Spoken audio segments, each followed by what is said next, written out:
हर हर महादेव। श्री शिवाय नमस्तुभ्यम। स्वागत है आप सभी का एक बार फिर से। मेरे देवाधिदेव महादेव आप व आपके परिवार पर अपनी कृपा दृष्टि सदा सर्वदा बनाए रखें। दोस्तों, अगर आप अपनी लाइफ में नया कुछ सीखना चाहते हैं तो चैनल को सब्सक्राइब जरूर करिएगा।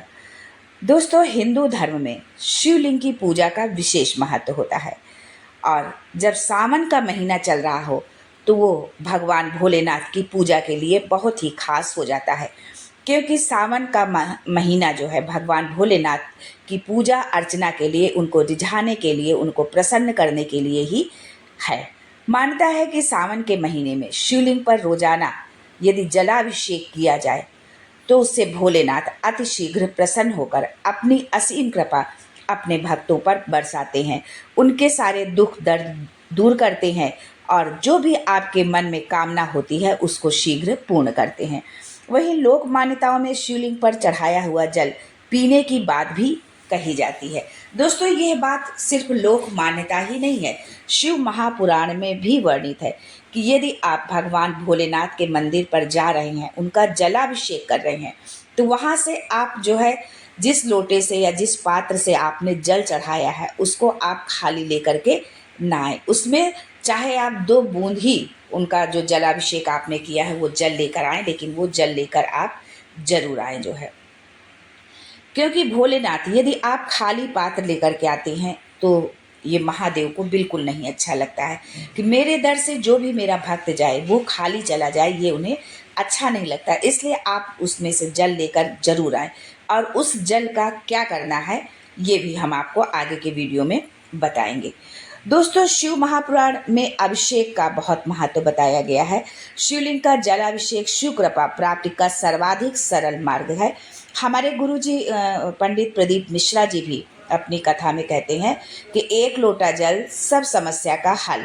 शिवलिंग पर जल चढ़ाते समय आप जो पात्र लें वो तांबे का हो, लेकिन तांबे के पात्र से आप सिर्फ जलाभिषेक ही करें। इसमें आपको जो है दूध नहीं डालना है। भगवान भोलेनाथ को यदि आप दूध से उनका अभिषेक कर रहे हैं तो इस पात्र में दूध आपको नहीं डालना है। शिव महापुराण में बताया गया है कि भिन्न भिन्न चीज़ों से अभिषेक से अलग अलग फलों की प्राप्ति होती है।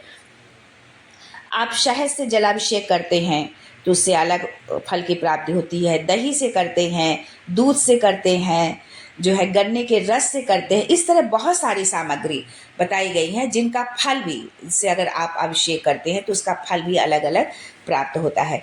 दोस्तों, शिव पुराण के विद्येश्वर संहिता के 22वें अध्याय के 18वें श्लोक में बताया गया है कि शिवलिंग पर चढ़े जल के पीने का नियम क्या है, शिवलिंग से जल कैसे लेना चाहिए और इस जल से क्या फायदे होते हैं। बहुत सारी जानकारी आज जो है भगवान भोलेनाथ की पूजा अर्चना से संबंधित आपको इस वीडियो में मिलने वाली है। तो वीडियो पूरा देखें, बिल्कुल भी आप जो है इसको स्किप नहीं करें। और आपके सावन का महीना चल रहा है, अगर आपसे अभी तक कोई त्रुटि हुई है या कोई आपकी बात जानकारी में नहीं थी तो अभी आप उसको जो है सुधार सकते हैं। भोलेनाथ तो बहुत दयालु हैं, वो अपने भक्तों की जो है गलती को माफ़ भी कर देते हैं यदि आप जो है उनसे क्षमा याचना करते हैं। लेकिन आगे बढ़ने से पहले आपसे रिक्वेस्ट करती हूँ कि वीडियो को लाइक करिएगा, दोस्तों को शेयर कर दीजिएगा और अगर आपने अभी तक चैनल को सब्सक्राइब नहीं किया है तो चैनल को सब्सक्राइब करके बेल आइकन जरूर दबाइएगा। दोस्तों, हिंदू धर्म में भगवान शिव को देवताओं में सबसे उच्च स्थान प्रदान किया गया है। वेद पुराणों में वर्णित है कि अगर कोई व्यक्ति सच्चे दिल से भगवान शिव को सोमवार के दिन जल अर्पण करता है, उनका जलाभिषेक करता है, तो उसकी हर एक मनोकामना पूर्ण होती है। दोस्तों, बहुत लोगों में ये भ्रांति है कि शिवलिंग पर चढ़ा जल पीना चाहिए या नहीं। इसका प्रमाण विद्येश्वर संहिता का ये श्लोक प्रमाणित करता है कि शिवलिंग में चढ़ा हुआ जल पीना चाहिए या नहीं। श्लोक इस प्रकार है, सनापायित्व विधानेन यो लिंग स्नाप नोदकम त्रिः पिबेत त्रिविध पाप तस्य यासु विनश्यन्ति। विद्येश्वर संहिता के 22वें अध्याय के 18वें श्लोक में ये प्रमाण बताया गया है कि जिस जल को शिवलिंग पर चढ़ाया जाता है उस जल को त्रिपवेदम मतलब 3 बार थोड़ा थोड़ा करके पीने से, उसका आचमन करने से कायिक, वाचिक और मानसिक तीनों प्रकार के रोग जो है दूर हो जाते हैं। शिव जी पर जल अर्पित करते समय इस मंत्र का उच्चारण करना चाहिए। ओम नमः संभवाय च मयो भवाय च, नमः शंकराय च मयस्कराय च, नमः शिवाय च शिवतराय च। यदि आपको ये श्लोक नहीं याद है या आपको नहीं आता है तो आप जो है भगवान शिव के पंचाक्षरी मंत्र या षडाक्षर मंत्र या शिव महापुराण का जो मूल मंत्र है श्री शिवाय नमस्तुभ्यम, इसका भी आप उच्चारण कर सकते हैं। यदि आप इस मंत्र का उच्चारण ना कर पाए तो इसके लिए जो है कोई जो है आपको परेशान होने की ज़रूरत नहीं है। दोस्तों, आप जब शिवलिंग पर जल अर्पित करें तो आपका मुख उत्तर दिशा की ओर होना चाहिए, क्योंकि उत्तर दिशा को शिव जी का बायां अंग माना जाता है जो माता पार्वती को समर्पित है। इस दिशा की ओर मुंह करके जल अर्पित करने से भगवान शिव और माता पार्वती दोनों की कृपा दृष्टि प्राप्त होती है। कभी भी पूर्व दिशा की ओर मुख करके जो है जल न चढ़ाएं, क्योंकि पूर्व दिशा को भगवान भोलेनाथ का प्रवेश द्वार माना जाता है और इस दिशा की ओर मुख करने पर शिव का द्वार अवरुद्ध होता है और वो रुष्ट हो जाते हैं। दोस्तों, शिव पुराण के अनुसार जो जल शिवलिंग पर चढ़ाया जाता है उसे थोड़ा थोड़ा करके पीना चाहिए। इस जल के पीने से कायिक, वाचिक और मानसिक तीनों प्रकार के जो है रोग दूर होते हैं। दोस्तों, वीडियो को बिल्कुल अंत तक देखें। जल से संबंधित, भोलेनाथ से जुड़ी बहुत सारी जानकारी आपको आज के इस वीडियो में मिलने वाली है। पता नहीं कौन सी जानकारी आपके लिए हो, आपके भाग्य को बदलने के लिए हो, इसलिए वीडियो को अंत तक देखें और कमेंट में हर हर महादेव जरूर लिखें। जो महादेव के सच्चे भक्त हैं वो कमेंट में भगवान भोलेनाथ का जयकारा जरूर लगाएंगे। दोस्तों, शिवलिंग पर चढ़ाए गए एक लोटे जल में जो है आपके सभी विघ्नों को, आपकी सभी समस्याओं का समाधान छिपा हुआ है। यदि आप भगवान शिव को मात्र एक लोटा जल ही आप समर्पित करते हैं और कोई पूजन की सामग्री आपके पास नहीं है तो भी वो इससे बहुत शीघ्र प्रसन्न हो जाते हैं। दोस्तों, शिवलिंग पर चढ़ा हुआ जल कोई साधारण जल नहीं रह जाता है, उसमें शिव और शक्ति दोनों का समागम हो जाता है। ये अद्भुत जल काल को भी अपना रास्ता बदलने के लिए विवश कर देता है। ये आपके शत्रु का विनाश भी कर सकता है, तो आपके विनाश को रोकने की शक्ति भी इसमें छिपी हुई है। रामचरितमानस में भी कहा गया है कि क्षिति जल पावक गगन समीरा, पंच तत्व यह बना शरीरा। अर्थात हमारे शरीर की रचना जिन पंच तत्वों से हुई है उसमें जल का प्रमुख स्थान है। संपूर्ण भूमंडल में 70% जल का भाग है। जल ही जीवन है, जल है तो कल है, इसलिए जल को बहाओ नहीं, बचाओ। दोस्तों, हम भोलेनाथ को जल तो अर्पित करते हैं पर उसका प्रसाद नहीं लेते, या हम ये कह सकते हैं कि जल को प्रसाद रूप में लेना है ये जानते ही नहीं है। शिव जी को बहुत तरह तरह का भोग अर्पित करते हैं पर जो मुख्य प्रसाद है उसे लेते ही नहीं है। दोस्तों, हम आगे अब जानते हैं कि भोलेनाथ पर चढ़ा जल कैसे पीना चाहिए, पीने के उसके क्या फायदे हैं जो है और उसको रखना कैसे है और रखने के क्या फ़ायदे। साथ ही ये भी आपको आज के वीडियो में बताएंगे कि शिवलिंग पर चढ़े हुए जल को यदि आप ला करके अपने घर में उसको जो है थोड़ा सा छिड़काव कर देते हैं, छिड़क देते हैं, तो उसका क्या फ़ायदा मिलता है। पहले जानते हैं शिवलिंग पर चढ़ा जल पीने के फायदे। शिवलिंग पर चढ़े हुए जल को पीने से आप स्वस्थ रहेंगे, बीमारी आपके पास नहीं आएगी और यदि आप किसी रोग से ग्रस्त हैं तो उसमें भी सुधार होने लगेगा। दोस्तों, अब बात ये आती है कि अभी तो सावन है, आप हर दिन या सोमवार को शिवालय जाते होंगे और जल भी अवश्य चढ़ाते होंगे, लेकिन सावन समाप्ति के बाद यह नियम टूट जाएगा। इसलिए हमेशा जल कैसे मिलेगा कि आप उसे पी सके।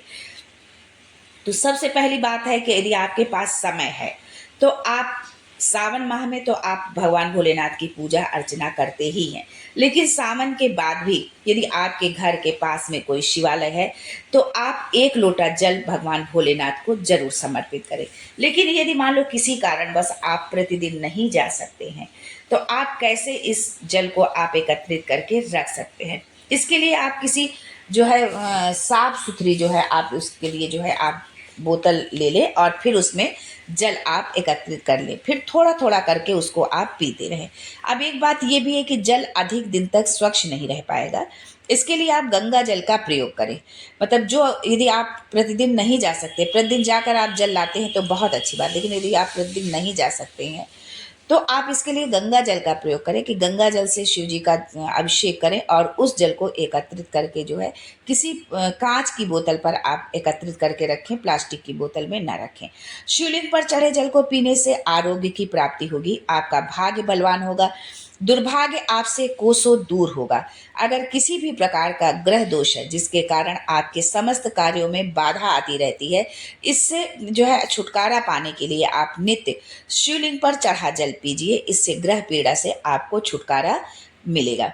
दोस्तों, शिवलिंग पर चढ़ा जल पीने से पुनः कायाकल्प होता है। जैसे ही आपके शरीर में समय से पहले ही बुढ़ापा आ गया है, शक्ति नहीं है, जोश नहीं है, आपके शरीर में वो शक्ति नहीं है जो पहले थी। तो दोस्तों, अगर आप अपने शरीर का पुनः कायाकल्प करना चाहते हैं, नई ऊर्जा का संचार चाहते हैं, तो शिवलिंग पर चढ़ा जल पीना शुरू कर दीजिए। जल पीते ही आपके अंदर एक जोश, ऊर्जा का संचार शुरू हो जाएगा। कार्य करने की आपकी क्षमता भी बढ़ेगी। दोस्तों, अगर आपसे कोई पाप हो गया है और आप पश्चाताप करना चाहते हैं, पापों से मुक्ति पाना चाहते हैं, तो नित्य शिवलिंग पर जल चढ़ाइए और उसको पीना शुरू कर दीजिए। यदि आप अष्ट सिद्धि को सिद्ध करना चाहते हैं, तो मंत्र साधना के साथ जो है शिवलिंग पर चढ़ा जल पीना शुरू कर दीजिए। आपको अतिशीघ्र सिद्धि की प्राप्ति होगी। दोस्तों, यदि आप किसी मंत्र को सिद्ध करना चाहते हैं कि हम किसी मंत्र को जो है सिद्ध करना है, हमें इस सावन में जो है कि मान लीजिए कि मंत्र है ओम नमः शिवाय या श्री शिवाय नमस्तुभ्यम या जो है नमः शिवाय, मतलब जो भी मंत्र आपको सिद्ध करना चाहते हैं, लेकिन ये शीघ्र सिद्ध नहीं हो रहा। आपने बहुत प्रयास किया, बहुत तरह की युक्ति आपने अपनाई, बहुत लोगों से जो है आपने जानकारी ली इसकी, लेकिन फिर भी जो है वो सिद्ध नहीं हो रहा है। तो इसके लिए आप शिवलिंग पर चढ़े जल को पीजिए और एक माला ओम नमः शिवाय का जाप करिए। दोस्तों, हमने अपने जो है चैनल में वीडियो में बताया है कि किसको ओम नमः शिवाय का जाप करना चाहिए और किसको नमः शिवाय का जाप करना चाहिए और कब ओम नमः शिवाय का जाप करना चाहिए और कब नहीं करना चाहिए। ये जानकारी हमारे चैनल में पड़े हुए वीडियो में आपको मिल जाएगी। आपके अंदर एक अलौकिक शक्ति का जो है संचार होगा, जिससे आप भूत भविष्य वर्तमान के दृष्टा बन जाएंगे। यानी जब आपको सिद्धि हो जाएगी तो आप जो है अपना तो आप देख ही पाएंगे, लेकिन दूसरे लोगों का भी भूत भविष्य और वर्तमान देख पाएंगे। यानी कि आपको भूत भविष्य वर्तमान का ज्ञान हो जाएगा। आप किसी का भी भविष्य बता सकने में समर्थ होंगे। यदि आपके नेत्र की ज्योति दिन प्रतिदिन क्षीण हो रही है, तो आप शिवलिंग पर चढ़े जल से नित्य जो है अपने नेत्रों का प्रक्षालन करें, अर्थात धोएं। ऐसा करने से आपके नेत्र की ज्योति में धीरे धीरे वृद्धि होगी। दोस्तों, नेत्र की ज्योति के लिए एक बहुत ही सुंदर उपाय है जो गुरुजी ने अपनी कथा में बताया, पंडित प्रदीप मिश्रा जी ने, कि शिवलिंग पे जल जहाँ से गिरता है, जो लास्ट का भाग होता है जलहरी का, उसका जो चौड़ा सा भाग होता है जहाँ से जल गिरता है, उसको यदि आप जो है 1 महीने तक प्रतिदिन जो है जलाभिषेक करें और उसका स्पर्श करके 3 बार अपने नेत्रों में उसका स्पर्श कराएं और अपना जो है 1 महीने के बाद 23 दिन के बाद गुरुजी ने बताया है। तो हम सीधे सीधे 1 महीने आपको बोल रहे हैं कि आप यदि आप 23 दिन के 1 महीने के बाद यदि आप अपने जो है आँखों की रोशनी टेस्ट कराते हैं, तो आप पहले टेस्ट करा लीजिए और उसके बाद में करिए, तो कुछ ना कुछ जो है आपको वो बढ़ा हुआ नेत्रों की ज्योति आपको बढ़ी हुई जरूर मिलेगी। ये बहुत ही सुंदर उपाय गुरुजी ने अपनी कथा में बताया है। इस जो है स्वच्छ कपड़े से शिवलिंग पर चढ़े जल को पहले आप किसी स्वच्छ कपड़े से आप छान लें, जो जल का यदि आप आंखों में प्रक्षालन कर रहे हैं, क्योंकि पूजा में जो है लोग अक्षत, पुष्प और तमाम तरह की सामग्री चढ़ाते हैं, तो आंखों में वो ना चला जाए, इसलिए पहले उसको छान लें। फिर सुबह उठकर सर्वप्रथम अपने नेत्रों को आप उससे धोएं। ऐसा करने से आपकी नेत्र की ज्योति में लाभ मिलेगा। दोस्तों, अब आगे जानते हैं कि शिवलिंग पर चढ़े जल को घर में छिड़कने से क्या होता है। दोस्तों, शिवलिंग पर चढ़े हुए जल को घर में छिड़कने से गरीबी, दरिद्रता, दुख, शोक सब का नाश होता है। यदि आप चाहते हैं कि माता लक्ष्मी का स्थायी वास आपके घर में हो, तो इसके लिए शिवलिंग पर चढ़े जल को प्रातः पूजा के पश्चात छिड़के और सुगंधित धूप या लोबान जो भी उपलब्ध हो पूरे घर में अवश्य दिखाएं। यदि आप प्रतिदिन शिव मंदिर जाते हैं, तो वहां से जो आप जल ला रहे हैं उसको जो है जल ला करके पूरे घर में छिड़क दे, बस बाबा आपका भंडार भर देंगे। ऐसा करने से माँ लक्ष्मी का आपके स्थायी वास रहेगा। माँ अन्नपूर्णा आपका भंडार कभी भी खाली नहीं होने देंगी। शिवलिंग पर चढ़ा जल छिड़कने से घर तीर्थ के समान जो है पवित्र हो जाता है। उस घर में रहने वाले सदस्यों का आचार विचार पवित्र होता है। सदाचारी गुणों का समावेश हो जाता है। शिवलिंग पर चढ़े जल का छिड़काव करने से माँ लक्ष्मी का स्थायी वास रहता है। समस्त देवी देवताओं का फेरा जो है घर में होता रहता है, जिससे आपके घर में किसी प्रकार की नकारात्मक शक्ति का प्रवेश नहीं होगा। घर का वास्तु दोष समाप्त हो जाएगा। यदि किसी प्रकार का घर में वास्तु दोष है तो वो भी समाप्त हो जाएगा। दोस्तों, यदि आपके घर में किसी की बुरी दृष्टि है, किसी ने जादू टोना कर रखा है, तो इन सब बाधाओं से जो है ये जल बचाता है। ये है इस जल का जो है चमत्कारिक, बहुत ही चमत्कारिक जल है। इसका ये चमत्कार है यदि आप इस जल का छिड़काव करते हैं। इसके लिए एक छोटा सा उपाय बताती हूँ, वो अवश्य करें। शिवलिंग पर चढ़े हुए जल को एक छोटे से तांबे या पीतल के पात्र में भरकर उसका मुंह बंद करके लाल कपड़े में बांधकर घर के मुख्य द्वार पर टांग दीजिए। इससे आपके घर में आने वाली बुरी दृष्टि, नकारात्मकता द्वार से ही वापस हो जाएगी। दोस्तों, अब आगे जानते हैं कि शिवलिंग पर चढ़े जल को घर में रखने के क्या फायदे होते हैं। शिवलिंग पर चढ़े हुए जल को उत्तर या पूर्व दिशा में रखने से या घर के मुख्य द्वार पर रखने से घर में सदा सुख शांति बनी रहेगी। पूजा स्थल में रखने से आपके आध्यात्म में उन्नति होगी। आप शिव के निकट होंगे, उनकी भक्ति में आपका मन लगेगा। भोलेनाथ पर आपकी अटूट श्रद्धा विश्वास जो है आपका बढ़ता जाएगा। शिवलिंग पर चढ़ा पानी चांदी के बेलपत्र के साथ तांबे के लोटे में जमीन पर दबाकर रखने से घर में अकाल मृत्यु नहीं होगी। इसे एक हाथ की गहराई में दबाकर रखें।